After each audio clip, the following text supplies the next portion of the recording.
Olá, bem-vindos ao Cinemarden. Eu estou novamente aqui com meu amigo Felipe Haureliuk, do canal Meu Tio Oscar. A gente teve uma conversa no programa anterior sobre as maiores justiças do Oscar na categoria de melhor filme e, conforme prometemos, chegou a vez de falar das injustiças. Aqueles filmes que nós elencamos agora para discutir com vocês, para mostrar para vocês 10 filmes que ganharam o Oscar de melhor filme, mas que não mereciam ter ganho o Oscar de melhor filme. Claro, existem muitas outras injustiças no Oscar, a gente pode até depois fazer um novo programa em outras categorias de atuação, de roteiro, por aí, né? Direção, mas hoje a gente se concentrou, como no programa anterior, na categoria principal, melhor filme. Então,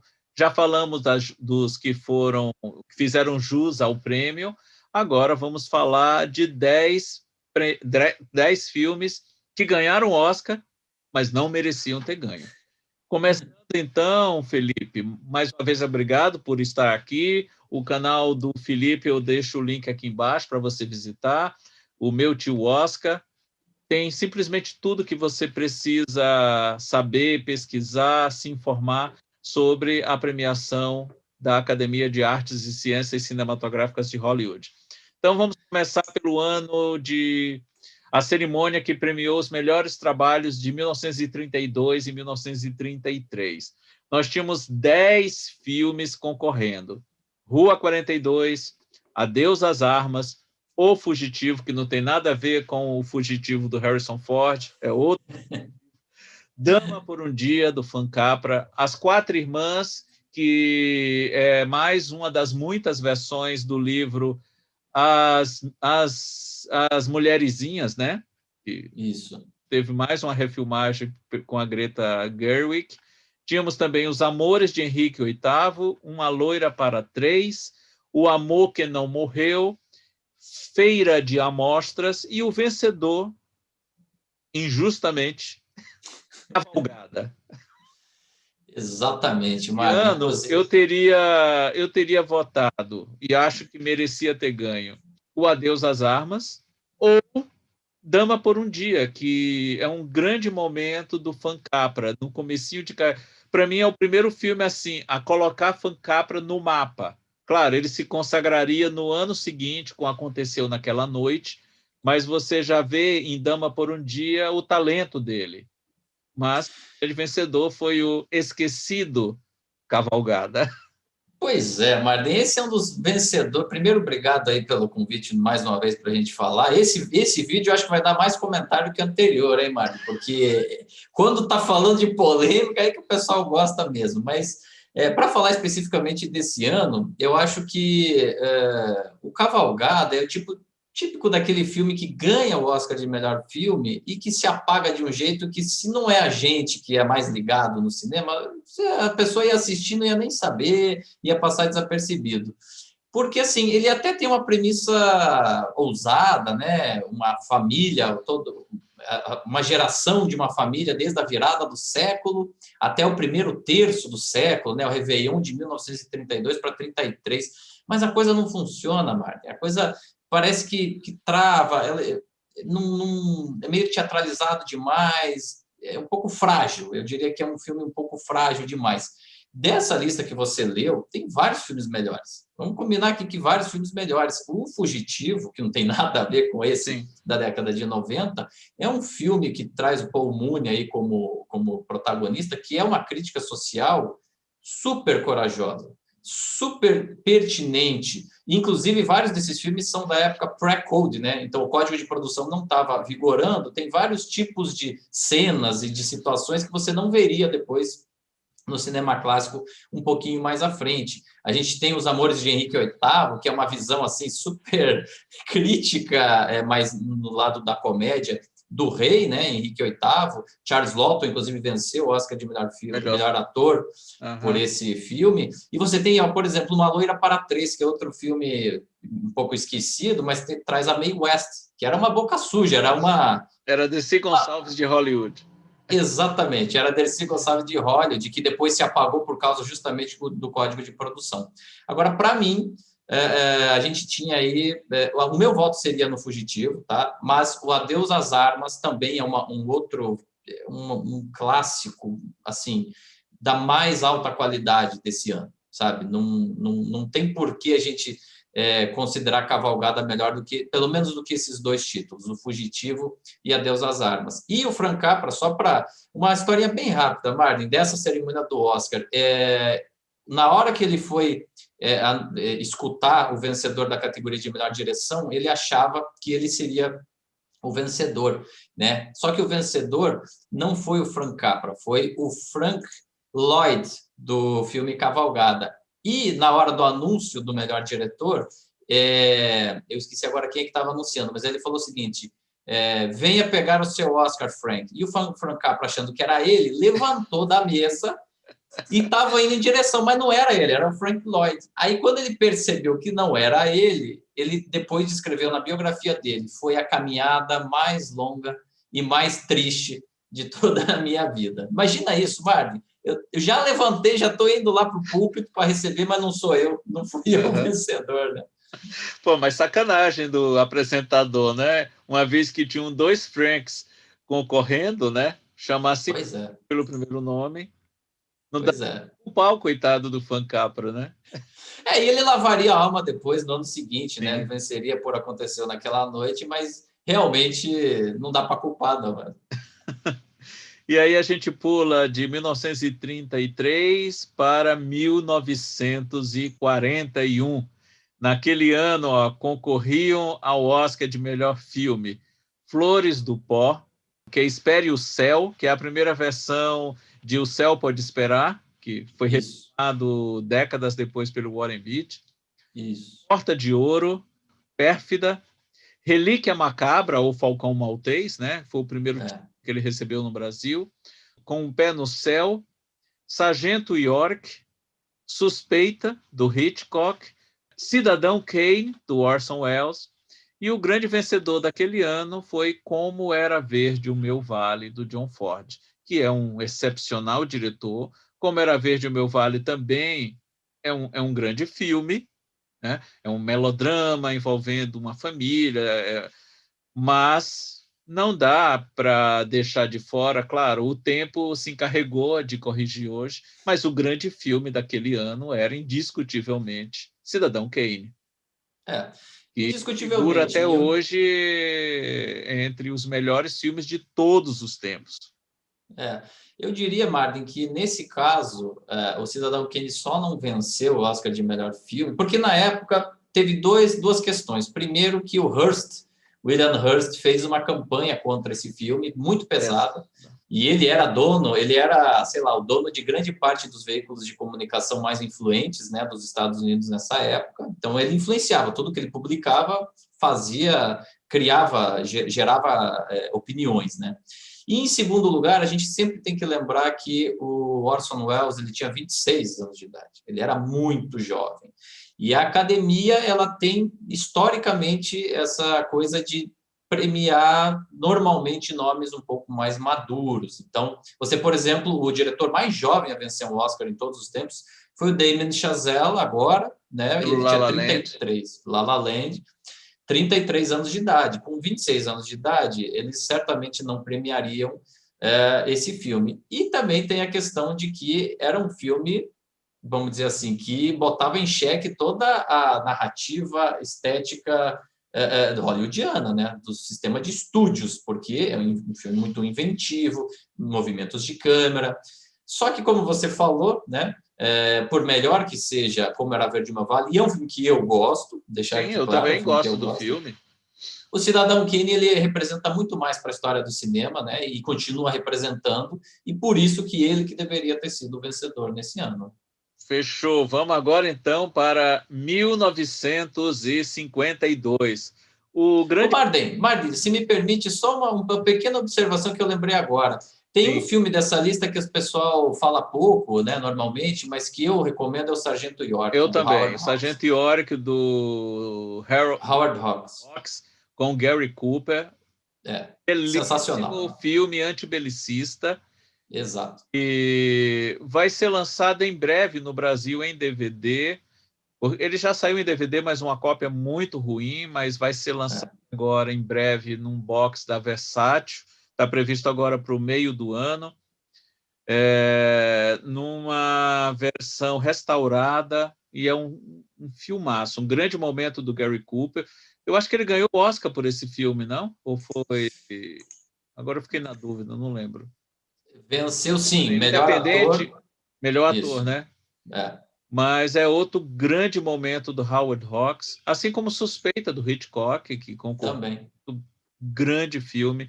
Mas, claro, o Relíquia Macabra, o Falcão Maltês, que é a estreia do John Huston como diretor, é outro grande filme com Humphrey Bogart à frente do elenco.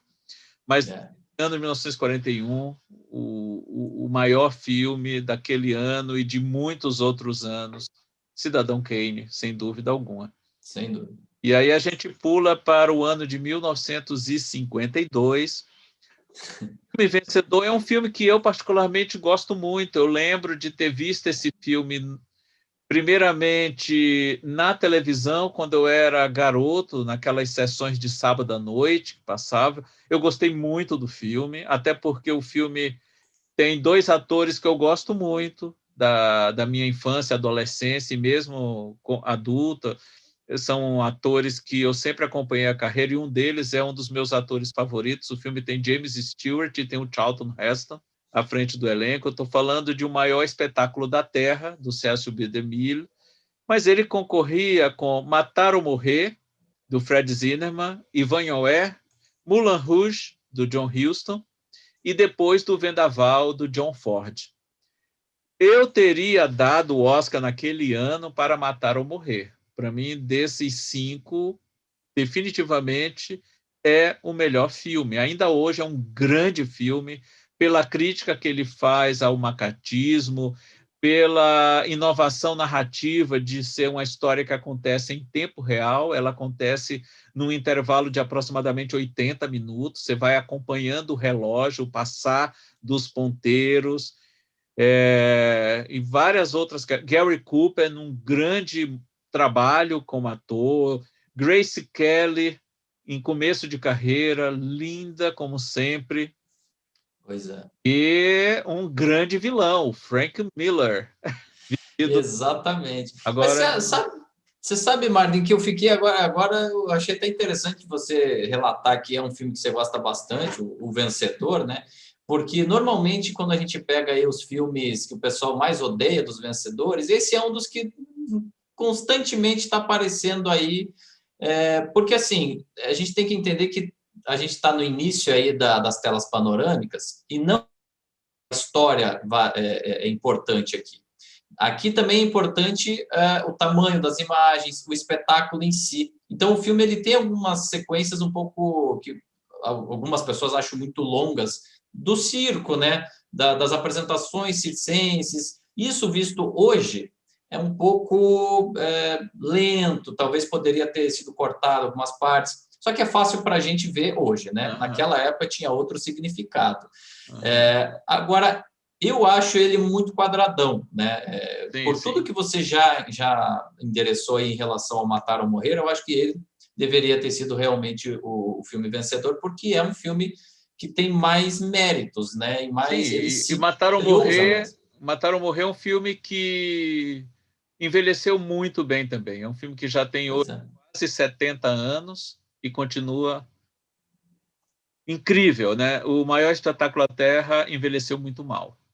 Muito mal. Eu acho que de todos, inclusive os vencedores, se a gente pegar, é um dos, talvez se não for um dos que pior envelheceu, está ali rivalizando com alguns outros títulos. E por incrível que pareça, Marta, eu diria que vários desses títulos são mais ou menos desse período, década de 50, 60, que é um período onde Hollywood está tentando se encontrar, né? A televisão está chegando junto, vanguardas europeias invadindo, essa coisa toda.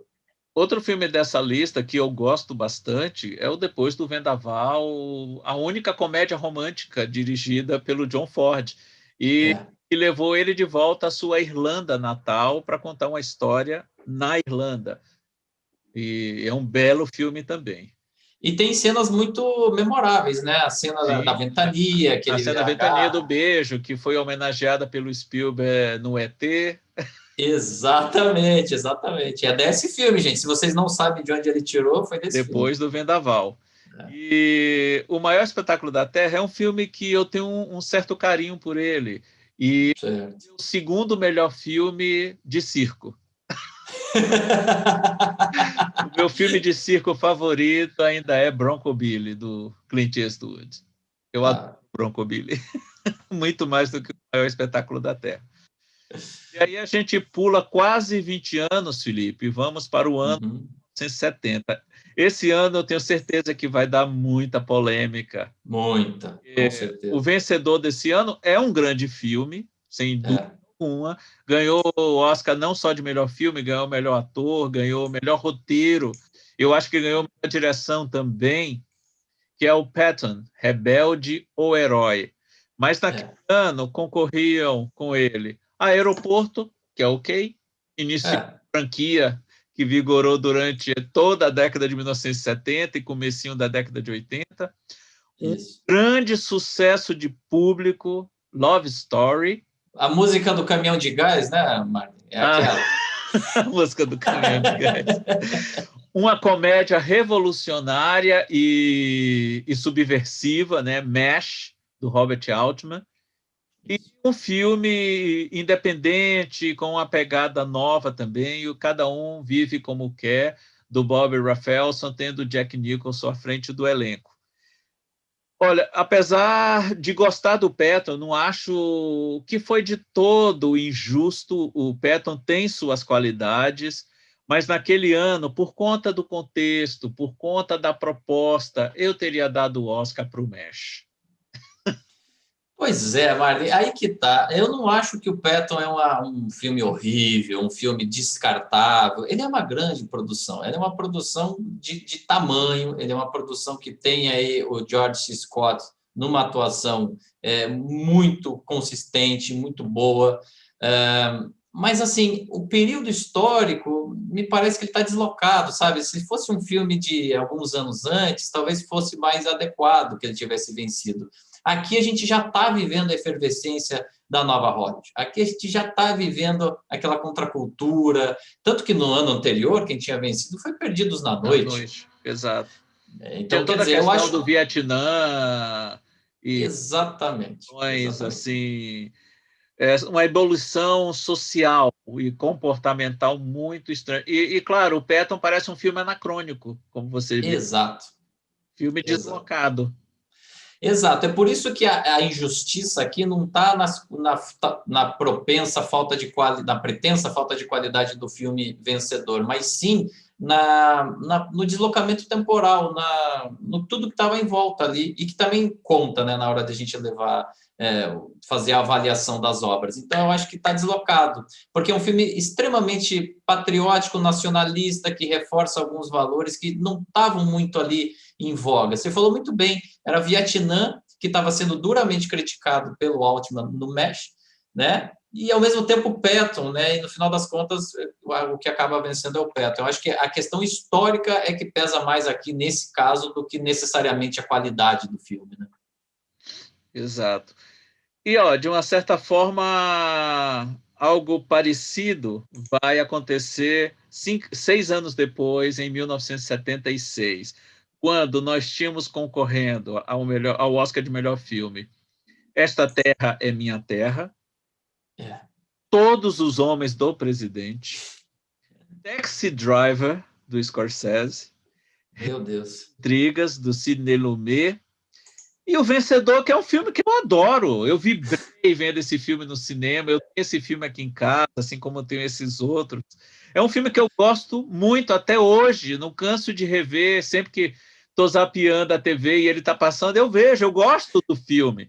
Gente, estou falando, claro, de Rocky, um lutador, estrelado pelo Sylvester Stallone, que escreveu o roteiro também e faz o papel principal do Rocky Balboa, que é um ícone da cultura pop, da história do cinema, indiscutivelmente.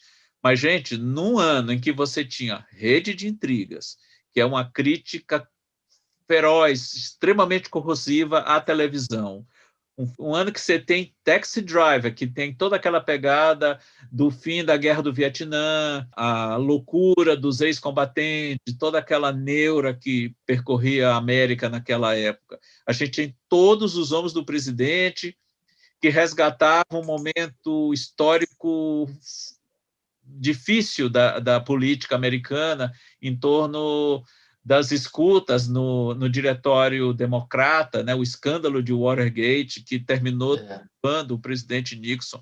Você tinha esses três, desses aí, o mais fraquinho é mesmo Esta Terra é Minha Terra, mas você tem três grandes filmes que poderiam ter levado. E olha, gente, eu repito, eu adoro Rock um Lutador. Mas, gente, não dá para Então, igualá-lo com esses outros três.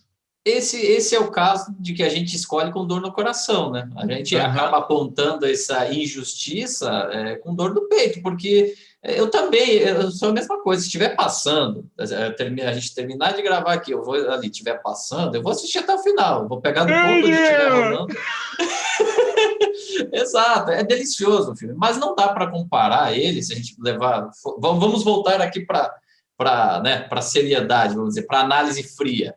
Não dá para comparar com esses três títulos, pelo menos, aí que você apontou, que são títulos históricos, títulos eternos, né? Então, assim, é a força da concorrência que faz a gente tomar essa decisão. Pois é, se fosse nos dias de hoje, pelo critério que existe hoje para a escolha do melhor filme, eu até entenderia o Rock ganhar, porque ultimamente você vê que quem ganha é aquele menos rejeitado, e o Rock tem essa questão da superação, do azarão que vai e ganha e se destaca, né? Mas naquela época, pelos critérios da época.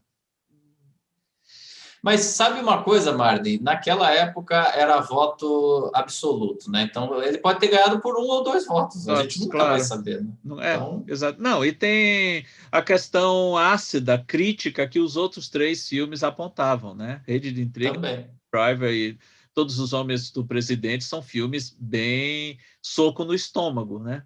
Diferente Totalmente. Do Rock, que tem muito soco no estômago, mas é um outro tipo de soco. Exato. No ano seguinte, a mesma situação, Felipe.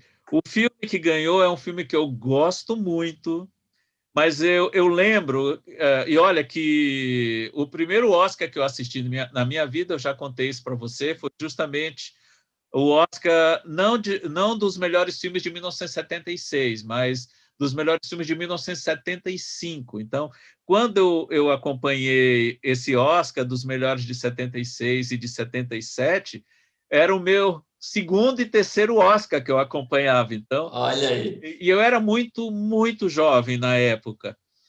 E em 1977, ou seja, em 1978, quando teve a cerimônia, eu torcia apaixonadamente pelo Guerra nas Estrelas, pelo Star Wars, o conhecido hoje Episódio 4, A Nova Esperança.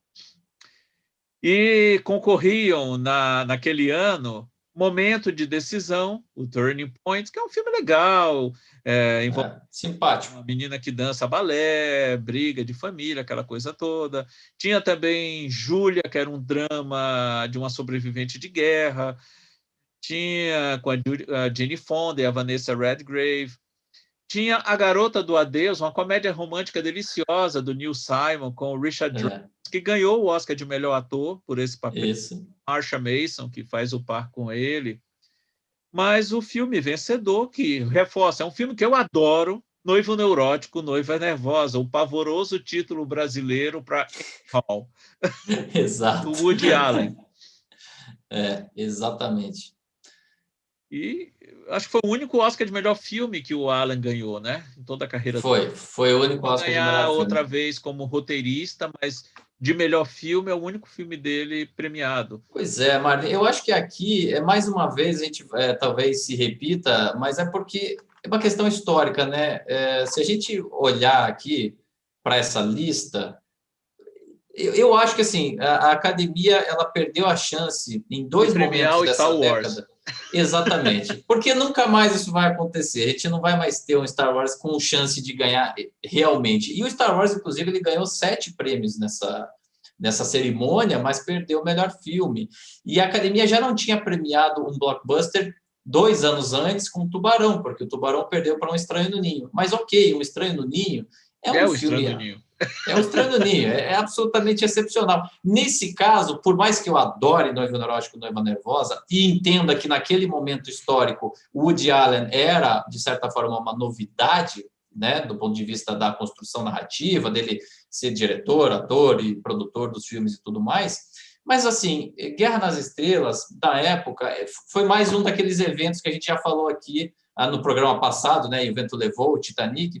O Guerra nas Estrelas tinha que ter vencido esse ano, na minha opinião. Sabe? E até uma questão prática, Felipe.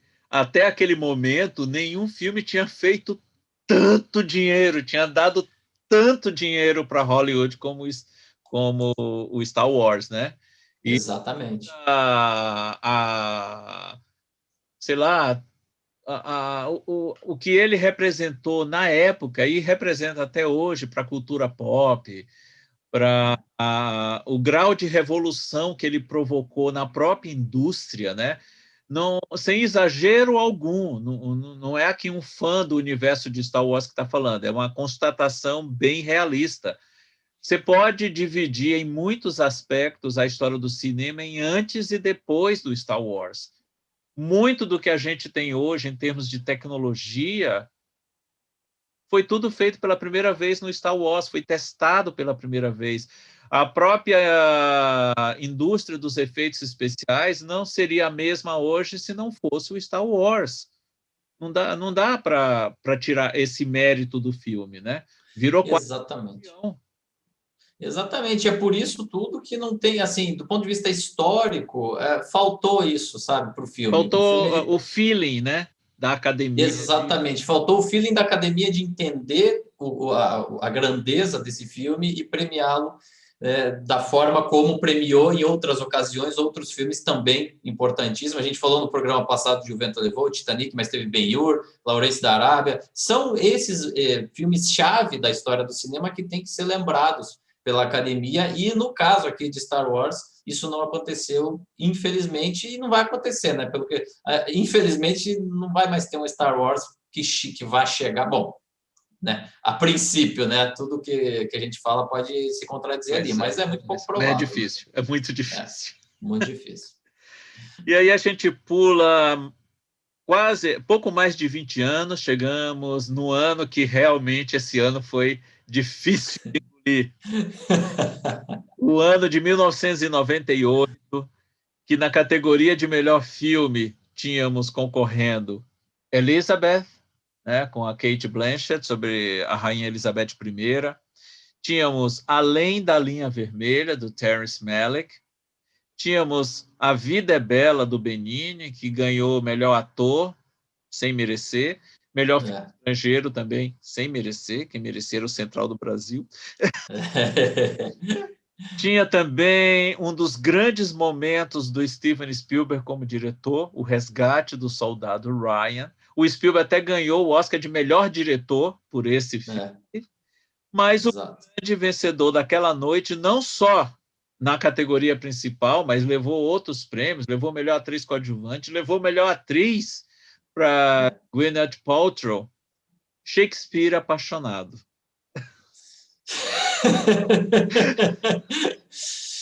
Que é um filme que eu acho delicioso, é um filme que eu gosto de ver, eu gostei quando vi no cinema a primeira vez, e sempre que eu revejo é um filme que eu acho muito legal, muito criativo, a forma como ele traça um momento específico da vida do Shakespeare, né?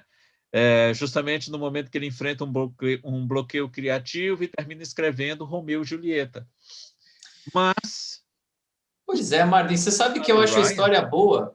Então, eu acho que a história é boa, o projeto é bom, o desenvolvimento até é legal, e eu acho que talvez a gente hoje olhe para esse filme de uma forma até exageradamente negativa em função desse resultado, porque ele tem os seus méritos. Agora, por mais méritos que ele tivesse, não era para derrotar essa lista aí que você colocou, né, de indicados. Assim, Antes da gente chegar no Resgate do Soldado Ryan, a gente tem ali Além da Linha Vermelha, que pessoalmente é um filme que eu acho sensacional, Terrence Malick. Tem gente que não tem muita paciência, porque ele é um cineasta muito contemplativo e tudo mais, mas assim, é um estudo de batalha de uma forma diferente do que a gente costuma ver em filmes de guerra. O Elizabeth é um histórico muito bem produzido. O A Vida é Bela, a gente tem o nosso ranço aqui brasileiro, né, em função Não, mas da derrota. o ranço que eu tenho com A Vida é Bela, não, na boa, não é por conta dele ter derrotado o Central do Brasil. Um pouquinho, talvez, mas eu nunca gostei desse filme desde que eu vi a primeira vez. Ele nunca me pegou. Eu sempre Então. artificial demais, o Benigni exagerado demais. Para mim, ele não representa ali, ele é ele próprio, tanto basta lembrar da premiação, quando ele sai pulando em cima das cadeiras, né? Ainda teve aquela marmelada, Sofia Loren para entregar o prêmio, achei. Não, Já tava cheirando mal desde o início, né? desde o início. Não. Eu respeito Então, quem gosta por conta da temática pai, filho e tudo mais, mas não desce. envelheceu muito mal para mim. E além Pois é. de eu já não ter gostado naquela época, revendo, eu destaco dois momentos do filme, se me permite assim um recorte. Ele tem uma elipse muito legal. Uhum. E uma cena bem no começo, quando o Benigni está num carro desgovernado para um pessoal que está esperando uma manifestação fascista, né? Mas o restante do filme eu acho um pouco pesado, forçado. Não consigo gostar de A Vida Bela, apesar de achar Pois é. a vida bela. Mas o trocadilho foi Pois... péssimo. Mas Não, então, e aí, tirando esses títulos, a gente chega no grande concorrente da noite, e que, na verdade, chegou ali durante a temporada de premiações como o grande favorito, que foi o Resgate do Soldado Ryan, que se a gente tirasse, se a gente só pegar, aliás, ou melhor, se a gente tirasse os 20 minutos iniciais ali, os 25 minutos iniciais, só aquilo já mereceria o Oscar de melhor sim. filme, com todo respeito. Uhum. Esses outros, né? Aqueles minutos iniciais do desembarque já valem o filme inteiro. Exato, exato. E tem muita gente, inclusive, que critica o filme por causa disso. Ah, mas ele cai depois. Mas, gente, poxa, o que eles fizeram ali nos primeiros 20 minutos é algo além de qualquer média, né, de qualidade no cinema. Mas, assim, aquele ano especificamente, inclusive esses resultados de Roberto Benigni melhor ator, Gwyneth Paltrow melhor atriz, isso aí foi um camarada chamado Harvey Weinstein que conseguiu manobrar, conseguiu jogar com todas as armas que ele tinha, e ele nesse ponto era um gênio. Eu não estou aqui defendendo a figura, a pessoa, que é execrável, mas ele sabia jogar o jogo da academia, ele sabia como conseguir votos para o Oscar, e essa foi a maior consagração dele. Ele subiu, inclusive, no palco para receber o Oscar de melhor filme. Para quem quiser recuperar aí, o discurso está aí no YouTube da academia. Ele era Mas um dos assim, o filme, produtores. ele era um dos produtores, mas o filme não tem como ser comparado com esses outros aí, especialmente O Resgate do Soldado resgate, Ryan, o resgate do soldado Ryan. sem dúvida. E aí, um outro ano,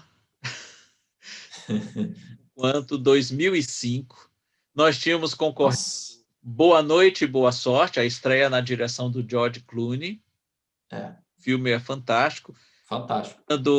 Um período do macartismo, onde havia uma perseguição sistemática a alguns jornalistas. Capote, que ganhou melhor ator por Philip Seymour Hoffman, sobre o Truman Capote, o período em que ele escreve o livro A Sangue Frio.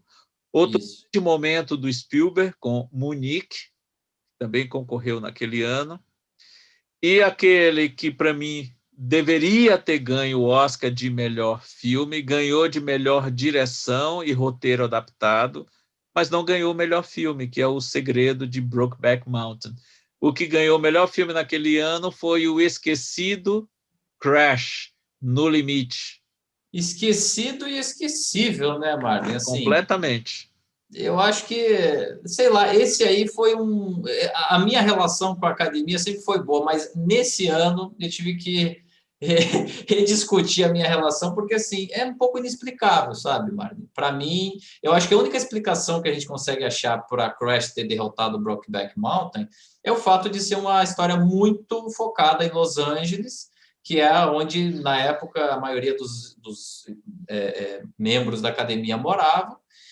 E assim, tudo bem, ele tem ali uma dinâmica, a montagem é bacana, ele fala sobre intolerância, que é uma questão que sempre está aí em voga, mas assim, o que o Ang Lee consegue construir no Segredo de Brokeback Mountain, você pegar dois cowboys, que é o mito da virilidade do homem americano, e transformar isso num romance super bonito, num relacionamento super bonito, a academia perdeu a chance de premiar um dos melhores filmes sobre relações homoafetivas, sei lá, de pelo menos dos últimos 30 anos, né, Marco? Por aí. Aí, não, e quando o Ang Lee recebe o Oscar de melhor diretor, ele disse, não, vai levar melhor filme agora, não tem como, É isso. tem outro, né? Foi um belo de um balde de água fria quando o anúncio foi feito, né? E o prêmio ficou com o Crash no limite. Ô, Marden. Crash, que é um grande filme, que é o Crash do David Cronenberg. Exato. É um grande filme. Exato. E eu lembro, inclusive, que quem anunciou esse melhor filme foi o Jack Nicholson, e ele mesmo fez uma cara de espanto. Ele leu ali, né, Crash, e ele olhou assim meio assustado para cima e tal, porque foi um choque, até porque o Brokeback Mountain, Martin, só para a gente resgatar, tinha vencido todos os principais prêmios anteriores, prêmio do sindicato. Só faltava o Oscar. Só faltava o Oscar, e ele não aconteceu. Então foi assim, foi um gosto muito amargo na boca. Eu só queria fazer faltou coragem à academia. Exato. Eu acho que nesse caso faltou coragem da academia. Eu não quero usar um outro termo mais chulo, né? Mas o sentido mesmo, faltou coragem. Exatamente. E eu só queria fazer uma observação rápida aqui. Você observou muito bem Boa Noite, Boa Sorte, que é um filmaço, mas tem outro filmaço aí, que é o Munique, que o Spielberg está em grande forma, sabe? Eu acho que o Munique é um filme que as pessoas às vezes esquecem, muitos cinéfilos até esquecem da qualidade que o Spielberg tem para lidar com questões históricas. Vai muito para a filmografia de fantasia, que ele fez vários aí, né, na carreira dele, mas esse é um dos melhores filmes da carreira dele, na minha opinião. E um dos grandes momentos do Eric Bana, né, como ator. Também, exato. Fantástico. Olha, eu vou até reassistir, agora que a gente está conversando aqui, dá até vontade de reassistir o Munique. Então, e aí a gente pula para 5 anos à frente, o ano de 2010, outro ano de muita polêmica também. Já estávamos naquela categoria, naquele momento, exatamente, foi a primeira premiação a poder ter novamente até 10 filmes concorrendo a melhor filme. Naquele ano nós tínhamos Inverno da Alma, filme que revelou a Jennifer Lawrence, que até concorreu a melhor atriz por esse papel.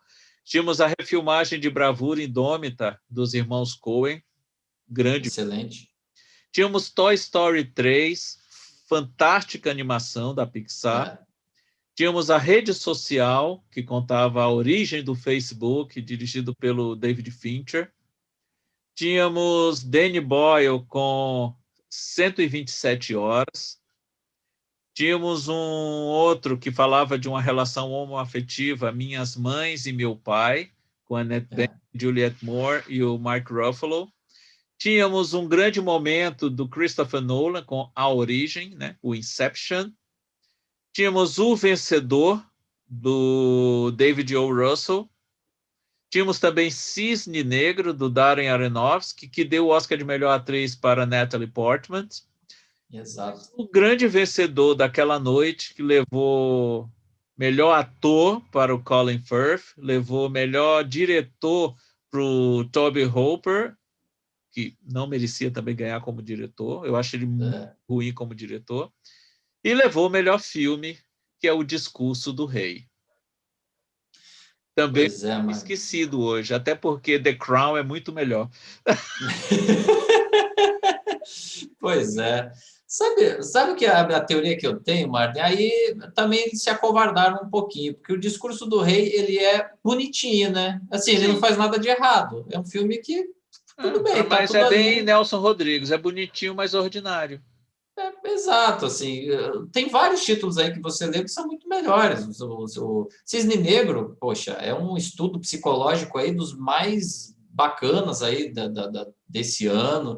Você tem aí como o Bravura Indômita, que é uma refilmagem, e que essa refilmagem é melhor do que o Bravura Indômita original, Original. dos irmãos Nesse Coen, ano eu né? estava torcendo por A Rede Social. Sim, rede social, eu também. Eu também. Eu torcia pelo. Para mim, se tivesse ganho A Rede Social, seria A Justiça da Noite. Mas se tivesse ganho também Toy Story 3, eu ficaria muito feliz. E Toy Até porque, Story né, 3 é Martin, é muito muito bom. difícil. Até porque é muito difícil você ter continuações tão boas quanto o original. No caso do Toy Story, eu acho até que esse terceira parte aqui É o melhor é de melhor, todos. é o melhor É o de melhor todos, dos sabe? quatro. É o melhor dos quatro. Com certeza, concordo plenamente. Então, assim, a safra era muito boa, né, Martin? Tipo, todos esses títulos são muito bons e eles preferiram escolher o bonitinho mais ordinário. Então, assim, Ah, não não é é nem aquela que o filme é coisa assim ruim. que às vezes a academia faz, né, de premiar um filme em inglês. Isso! Exatamente que eles adoram, né? De vez em quando pintam os Uhum. ingleses aí.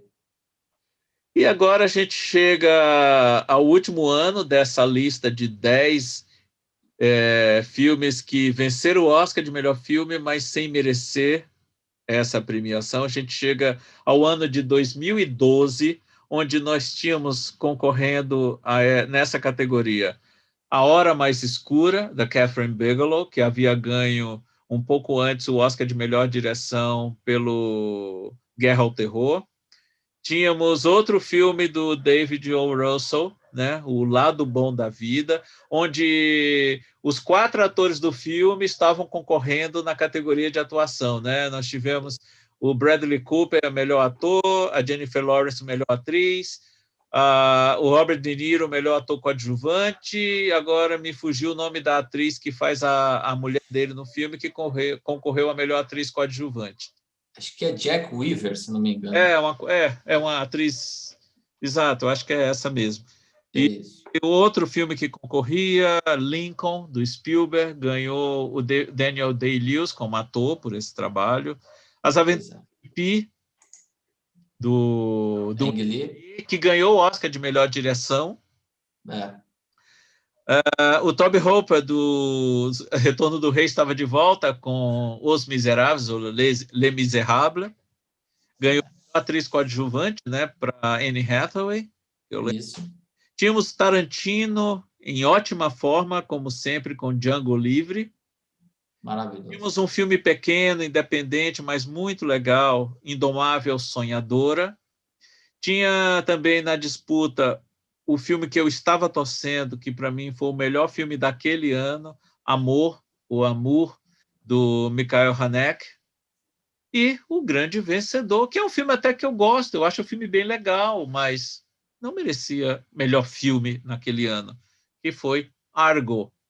Pois é, Martin, esse é um dos anos que mais causa polêmica, pelo menos quando eu falo que eu não concordo com o prêmio, porque o Argo é um filme fácil de gostar.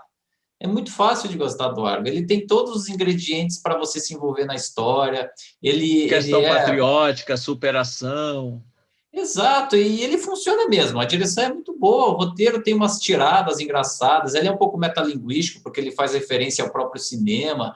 Então, assim, tem muita coisa ali que é boa no filme, mas, gente, a gente está falando aqui de, sei lá, do Tarantino na melhor fase, a gente está falando aqui de um dos filmes que é mais inteligente ao abordar a questão da fé, As Aventuras de Pi. Pi.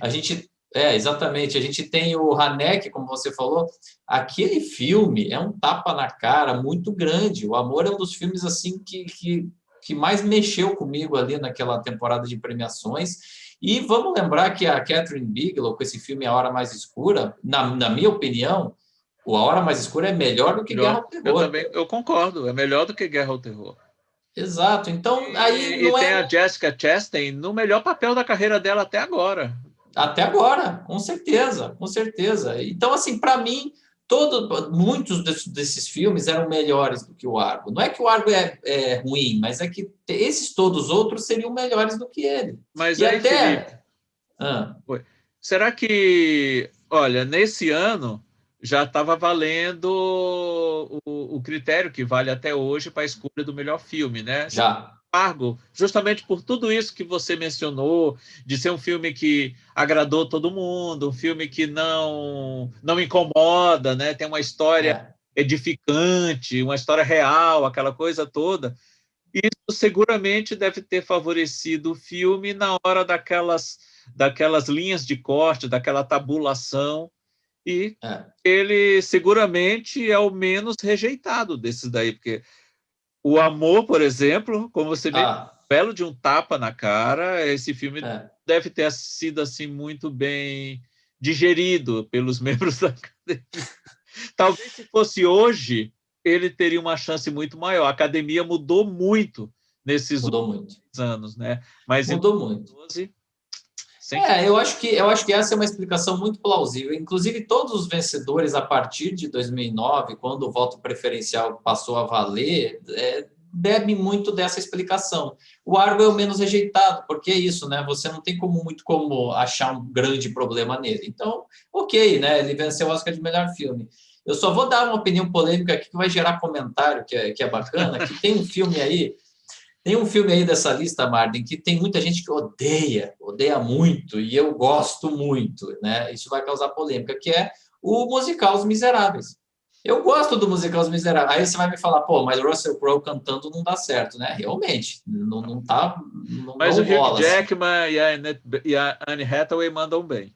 Mandam muito bem, e é uma grande produção, e eles conseguiram transpor algo da Broadway, né, dos palcos para as telas, que às vezes fica um pouco, não encaixa bem. Nesse caso eu acho que encaixa bem. Então, assim, não estou dizendo que eu votaria nele para melhor filme necessariamente, tem outros títulos aí e tal, mas até Os Miseráveis eu acho mais ousado e maior, mais importante do que o Argo. Ele foi Inclusive, vendido na época, eu lembro bem, o grande chamariz que o estúdio utilizou quando do lançamento dos Miseráveis foi o fato de o áudio das canções ter sido gravado diretamente, não houve dublagem, não houve gravação posterior em estúdio, né? O que exato. escuta dos atores cantando foi gravado durante a cena, como se eles estivessem mesmo num palco de teatro com a câmera ligada. Exatamente. E só para a gente se relembrar, eu acho que vários dos que estão assistindo o vídeo aqui vão lembrar de memória, mas essa cerimônia especificamente, quem anunciou o vencedor Argo foi a ex-primeira-dama dos Estados Unidos, diretamente da Casa Branca, a Michelle Obama. Obama. Foi ela que anunciou o vencedor Argo, o que tem a ver com a própria temática do filme, né? Porque é uma coisa bem patriótica. Eu só me lembro agora, só me lembrei agora da Sofia Loren com o Benigni. Pois é, nessa linha aí. Então, gente, a gente chegamos ao final dessa lista agora dos vencedores que não fizeram jus ao prêmio que receberam, né? 10 injustiças, né? Da categoria de melhor filme. E só tenho a agradecer a você, Felipe, por mais essa participação aqui no canal, lembrar mais uma vez o canal dele, que é o Meu Tio Oscar, um canal muito legal, o link aqui embaixo para você ir lá e se inscrever também. Deixe seus comentários, seguramente, como o Felipe falou em vários dos momentos aqui que a gente conversou, vai ter polêmica, seguramente sempre tem mais polêmica quando você fala mal de algum filme do que quando você fala bem. Com certeza. Mas é assim mesmo, né? Essa é a opinião que a gente tem, você pode ter a sua, e nem por isso a gente vai ter que brigar por isso, né? E vamos Exatamente. fazer no futuro, depois a gente define, vamos analisar as atuações, né? A gente faz no futuro as mais justas e as mais injustas, né? Na categoria de ator e atriz. Com certeza, vai ter outros vídeos aí. Eu agradeço muito aí o convite, Marden. Esses vídeos são sempre legais porque a gente acaba relembrando de diversos momentos. E para quem está acompanhando aqui, se quiser, se não conhecer lá o Meu Tio Oscar, tem uma particularidade nossa lá que a gente fala em detalhes sobre cada temporada, né? Então, se você tiver a curiosidade, tem as análises de cada filme nos anos específicos e depois os debates com convidados para a gente falar mais aprofundadamente de todo o contexto. Então, apareçam lá no canal do Meu Tio Oscar. Marden, obrigado mais uma vez e certamente voltaremos aqui para falar de outras justiças e injustiças em outras categorias. Pois é, obrigado a vocês que acompanharam a gente aqui nessa conversa e até o próximo Cinemarden.